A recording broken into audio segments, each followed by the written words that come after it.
শুরু হলো 2026-এর পথ চলা। পুরনোকে বিদায় জানিয়ে খ্রিস্টীয় নতুন বছরের প্রথম দিনকে বর্ণাঢ্য আয়োজনে স্বাগত জানালো বিশ্ব। যে যেভাবে পারছে সামিল হচ্ছেন নতুনকে বরণ করতে, বাদ যাননি বিশ্ব নেতারাও।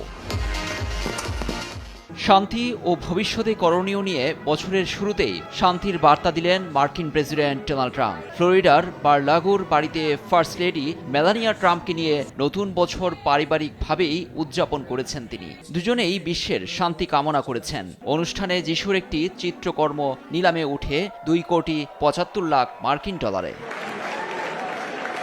নতুন বছরের আগ মুহূর্তে দেশের মানুষকে শুভেচ্ছা জানিয়ে ভবিষ্যতের লক্ষ্য সম্পর্কে ভাষণে স্পষ্ট করেছেন রাশিয়ার প্রেসিডেন্ট ভ্লাদিমির পুতিন।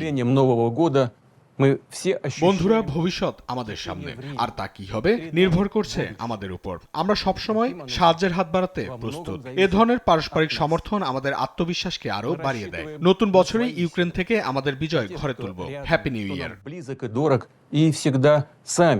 দেশের জনগণ এবং বিশ্বকে শান্তির বার্তা দিয়েছেন ইউক্রেনীয় প্রেসিডেন্ট ভ্লাদিমির জেলেনস্কি। আমরা রাশিয়ার সঙ্গে যুদ্ধ শেষ হোক মনে প্রাণে চাই, কিন্তু তার মানে এই না যে সবকিছু বিসর্জন বা আত্মসমর্পণ করতে হবে। আমরা যুদ্ধের অবসান চাই, কিন্তু ইউক্রেনকে শেষ করে নয়।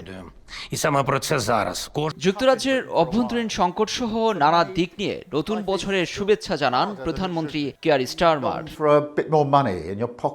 আমরা ব্রিটেনকে আবারও সঠিক পথে ফিরিয়ে আনছি, পতন এবং বিভাজনকে পরাজিত করব।